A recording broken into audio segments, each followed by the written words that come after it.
Pois dentro do tema 6, inicialmente eso, falas un poquinho da relación que hai entre patrimonio e contabilidade, pero que isto xa vimos no tema 1, activo, pasivo, neto, que é interesante. A ver, hombre, definición de contabilidade e os usuarios e tal, hai que saberlo, pode caer alguma pregunta no examen, tipo test ou algo así, pero vamos. A nivel práctico, o que nos interesa é o tema este das submasas patrimoniais. Claro, que pasa? Non sabemos que os elementos patrimoniais temos tres grandes bloques de elementos patrimoniais. Bens e dereitos, que é activo, obrigas, que é pasivo, e despois, neto, de momento vamos dicir a riqueza, que é o capital, vaya, basicamente, que é o único que coñecemos, de acordo? Claro, pero eses bloques son demasiado xenéricos, é dicir, é o mesmo nunha empresa un camión que unha factura cobrar a clientes? Pois non, non é o mesmo, ni moitísimo menos é o mesmo, de acordo? Iso, que son bloques demasiado xenéricos, é dicir, non é o mesmo dentro do activo un elemento de transporte, un camión, que unha factura cobrar ao cliente. Os dous son activos, sí, pero cal é a diferencia? Pois a diferencia é que o camión supónse que vai estar na empresa durante bastante tempo, máis dun ano seguro, e a factura ao cliente, hombre, se está máis dun ano, mal rollo, de acordo? Ben, iso poderíamos facer con todas as masas patrimoniais, no pasivo exactamente igual, e no neto imos deixalo de momento aí. Vale, entón, por iso precisamente, o que imos facer é dividir as masas patrimoniais en submasas patrimoniais, subconxuntos, por así dicir. Vale, entón, o activo, para facer esa clasificación, para facer esas submasas, imos coller o criterio de liquidez. Liquidez, canto tarda un activo en facerse líquido. Obviamente, un camión ou un elemento de transporte tarda moitísimo máis en facerse líquido que unha factura a un cliente. Un camión pois tardará 3, 4, 5, 10 anos, o que teñas a empresa, cando vendas finalmente, e a factura a cliente pois será, pois non sei, 90 días, 60 días, o que sexa. Cos pasivos, exactamente o mesmo. Non é o mesmo un préstamo a devolver dentro de 5 anos que un efecto comercial que descontado que te sa debe aí para 90 días, de acordo? Entón, o criterio que collemos para dividir, para facer as submasas patrimoniais de pasivo é a exigibilidade. Este palabra, máis ou menos, viría a dicir canto de exigible é un pasivo. Se exigible xa agora ou exigible dentro de tempo. Ben, entón, con estes dous criterios, as nosas masas patrimoniais, que inicialmente era activo, simplemente, neto e pasivo, xa vamos poñendo así como coa forma de balances, xa o veredes máis adiante, pero bueno, o activo, de todas formas, a esquerda, o activo, a dereita, neto e pasivo, pois como na ecuación fundamental da contabilidade, activo igual a pasivo máis neto. Vale, entón, todos aqueles activos, todos aqueles bens e dereitos que están na empresa máis dun ano, se lle chama activo non corrente ou activo a longo prazo, pero a nomenclatura do Plan Xeral Contable é activo non corrente. Todos aqueles que están na empresa menos dun ano son activos correntes, de acordo? Vale? O de corrente e non corrente, que é unha traducción bastante mala do inglés, current, que se flúen ou non flúen, sería, de acordo? Non corrente de ser ordinario ou extraordinario. Efectivamente, antes era activo circulante, activo fixo, activo circulante. Pode ser que o vexades nalgún manual ou nalgúna página. Para mí era bastante mellor, porque activo fixo era o activo que está fixo na empresa, o circulante que circula. Pero bueno, agora tomouse este, vale, non pasa nada. Ben, dentro do activo non corrente temos o inmobilizado intangible, o inmobilizado material e os investimentos financeiros. A mí a verdade que agora mesmo que me interesa que saibades diferenciar entre activo corrente e non corrente, que saibades identificar aqueles activos, aqueles bens e dereitos que están na empresa isto máis dun ano. Dentro do activo corrente, a súa vez, temos, esta sí que me interesa, de acordo? Existencias realizable e disponible. Existencias, como o seu propio nome indica, son todos os bens que a empresa ten no almacén, se son mercadorías, materias primas, produtos terminados, indeterminados, o que sexa. Realizable, todo aquilo que se pode realizar en efectivo, o sea, en efectivo, perdón, en líquido, pero ainda non o é. Por exemplo, unha factura a cobrar a un cliente. É realizable. E disponible sí que serían xa os cartos que ten a empresa, tanto na caixa como no banco. Entón, evidentemente, inda que estes tres son activo corrente, os tres permanecen na empresa menos dun ano, o que está claro é que existencia ten menos liquidez que realizable, e realizable ten menos liquidez que disponible. Que disponible é o máis líquido, son os cartos. Xa é líquido, de feito. Vale. Con respecto ao neto e ao pasivo, o neto imos deixar aí un pouquinho apartado, de momento non imos profundar nele. Pasivo non corrente ou a longo prazo. Todos os pasivos exigibles a longo prazo. Un préstamo recibido a devolver dentro de 3 anos. Pasivos correntes ou a corto prazo. Pasivos exigibles a curto prazo. Por exemplo, unha factura para un proveedor.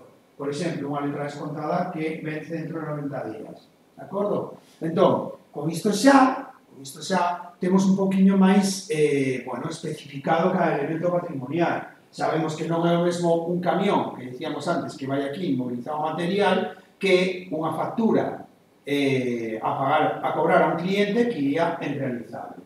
Imos facer entón ese exercicio primeiro, creo que fala precisamente destas clasificacións. O exercicio 1, entón, é unha lista de elementos patrimoniais que están sacados do tema 1, por certo. Este tema está completamente conectado ao tema 1. O tema 1 de PIA é empezar a falar un pouco do patrimonio, pero despois o deixamos aí, empezamos xa co IBE. E agora xa retomamos para verlo desde o punto de vista da contabilidade. Por iso nos exercicios, aparte, se vos pon que é interesante que repasedes unha serie de exercicios do tema 1. Vale, en calquera caso, temos un listado de elementos patrimoniais. Hai que poñer a conta, evidentemente o nome da conta vos agora mesmo non tedes por que saberlo, pero sí que é interesante que vos vayades xa quedando con estes nomes, porque estes nomes son os que utiliza a prensa contable, son os que non imos utilizar, son os nomes das contas, efectivamente. Tengo muchos números, de hecho, vale, no, os códigos de momento non. Non, os códigos de momento non, porque os códigos é algo que imos ver dentro de 3 temas, creo, cando pensamos xa o plan xeral contable, e de momento imos pasiño a pasiño, vale? Ben, entón, elemento patrimonial, máquinas. Bueno, pois a conta chámase maquinaria, de acordo? E activo non corrente, inmobilizado material. É dicir, se supón que unha empresa cando compra unha máquina, pois non é para vender en 3 meses, é para utilizarlo no seu proceso productivo. Vale, efectivo, pois caixa euros. Caixa euros porque pode ser que a empresa teña efectivo en euros ou pode ser que teña efectivo en libras, de acordo? Ou en dólares estadounidenses. Ben, activo corrente, disponible. Ahí es donde, vamos a ver, yo me fui por otra rama. Sí. Y me puse, por ejemplo, tesorería. Sí. Donde engloba el plan general contable, que es, pero supongo que te referías a disponible, realizable. Efectivamente, claro, sí. Poderíase poñer tesorería? Sí, sen problema. Pero bueno, mellor nos teñimos a esta nomenclatura, de acordo? Pero vamos, aquí de todas formas o interesante é que saibades. Bueno, por suposto que un activo, eso a estas alturas sí debería estar claro. Identificar que un activo corrente, eso é importante neste tema, e despois saber que dentro do activo corrente é o máis corrente de todos. Por qué? Porque é o efectivo, xa son os cartos, é líquido, entón é disponible. De acordo? Vale, ordenador. Pois ordenador, a conta se chama equipos para procesos de información, EPI. É activo non corrente, inmobilizado material. De acordo? Vale. Débeda por compra de coche. E aquí está posto ábrense 2 posibilidades. Claro, porque débeda compra de coche, cando no tema 1 simplemente necesitábamos identificar que era un activo, un pasivo, un neto, pois chegaba a compoñerlo así. Débeda por compra de coche, pois evidentemente unha obriga, un pasivo. Claro, pero agora para metelo dentro de pasivo corrente ou pasivo non corrente, debería de especificar o prazo de devolución. Entón, se é a longo prazo, sería pasivo non corrente. Se é a curto prazo, pasivo corrente. E isto é interesante, vale? Porque a conta chamase así, proveedores de inmobilizado a longo prazo ou ben proveedores de inmobilizado a corto prazo.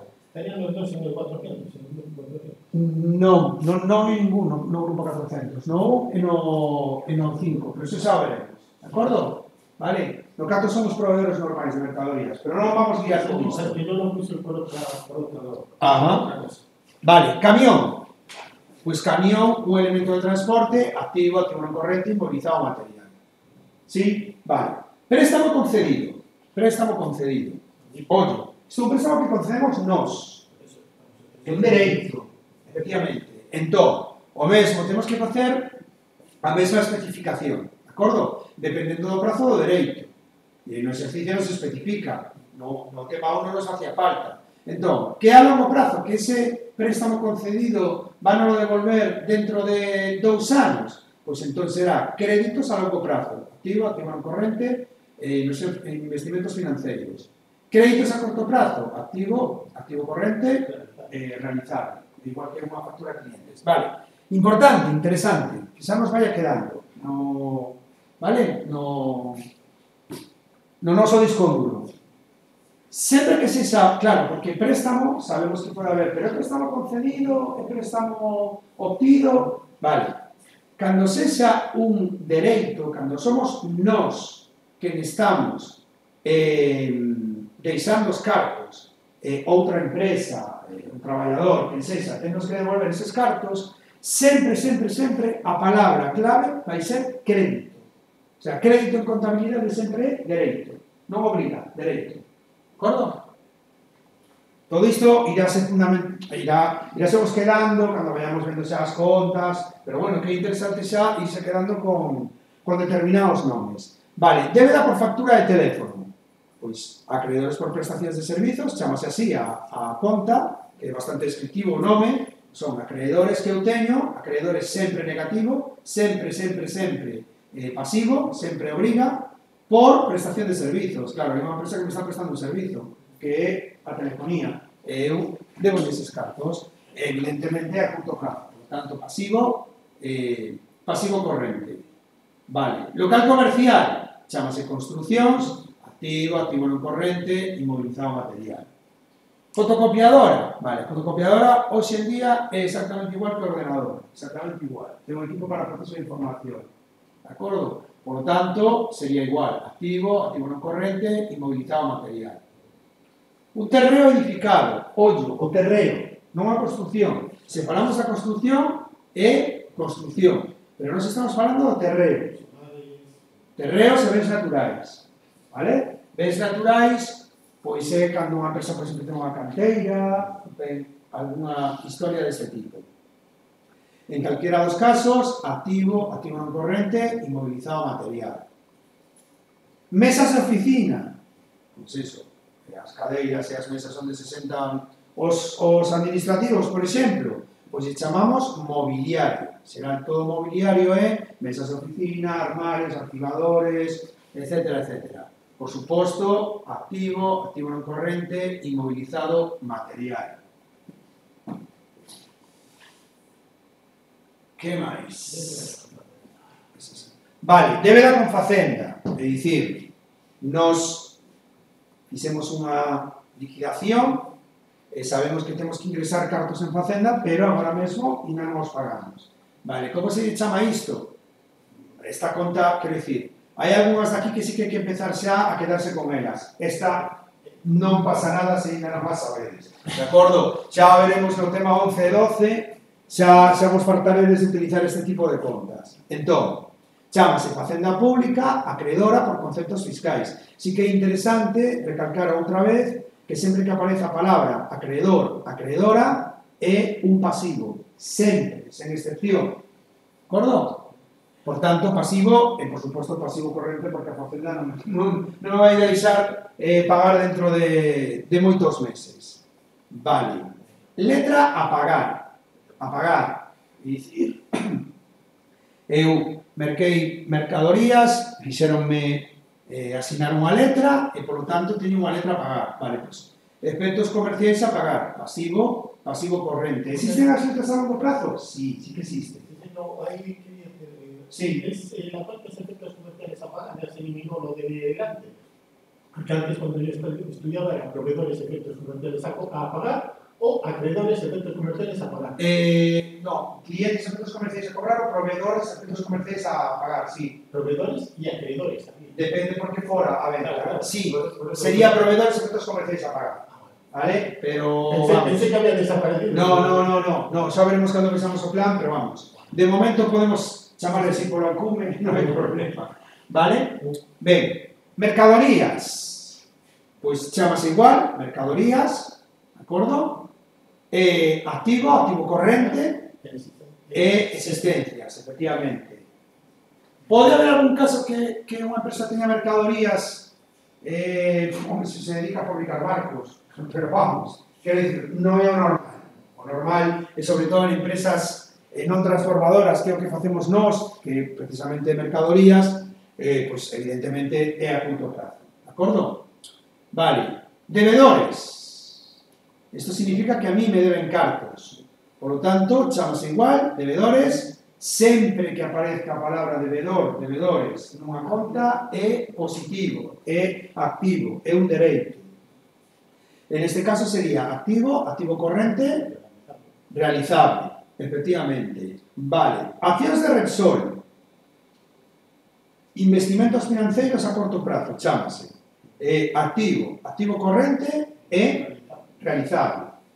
Aquí podemos facer unha matización, que foi precisamente unha pregunta, exactamente, unha pregunta que fixo unha compañeira na aula virtual, xa está contestada, entón xa está aí, pero vou non dicir aquí, porque é interesante. Por suposto que xa poñen a resposta a isto que vou explicar agora, vos non tedes por que saber agora nin de broma, porque non é de PIA, é de contabilidade e fiscalidade, do módulo de segundo. Pero bueno, xa que saiu a pregunta, pois xa está. Vamos a ver. Claro, sí, na teoría, por suposto, que aquí habería que facer unha división, como fixemos aquí, e poñer, dependendo de canto tempo vayan a estar as accións da empresa, serán a longo prazo ou a corto prazo. Pero na práctica non é así. Técnicamente non é posible. Por unha razón moi sincera.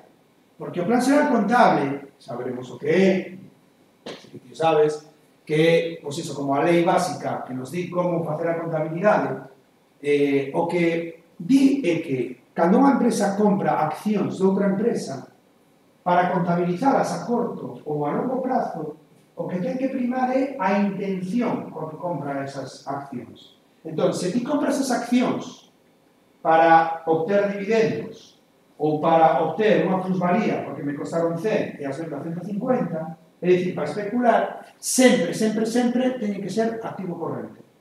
Non podo clasificalas como activo non corrente. Por a contra, se eu compro accións de outra sociedade para controlar, é dicir, compro o 51% das accións porque quero mandar na súa xunta xeral de accionistas. Entón, aí teria que ser, sí ou sí, a longo prazo. De acordo? Que pasa? Home, se estamos especificando que son de Repsol, unha empresa non vai comprar accións de Repsol para controlarla, obviamente. Entón, para que vai comprar esas accións? Pois eso, pois para obter dividendo, para vendelas, para o que sexa. Entón, sí ou sí, van ser activo corrente. Que, como igualmente digo na resposta na aula virtual, que o que hai que ter en conta é a intención, non o que finalmente pase. Quer dizer, imagínate que nos compramos estas accións de Repsol, pois eso, co gallo de obter dividendos e tal, e finalmente estamos 3 anos. Que pode pasar? Pois porque resulta que non suben de precio, ou porque non necesito os cartos e os teño aí. Entón resulta que vou ter 3 anos un activo corrente. Si, non pasa nada, o plan dice que paga así, o plan será contable. De acordo? Por a contra, imagínate que compramos accións dunha sociedade para controlala e resulta que os 6 meses vemos que non nos compensa e decimos, mira, vendemos as accións en punto pelota. É a intención, non o que despois pase. De acordo? Vale. Por último, acreedores, que sería así en xenérico, sería igual que antes, acreedores por prestacións de servizos, por lo tanto pasivo, pasivo corrente. De acordo? Está claro. Sí, hai máis. Vale, perfecto. Así temos letra a cobrar, que é o equivalente ao a letra a pagar. Efectivamente, aquí sería clientes e centros comerciais a cobrar. De acordo?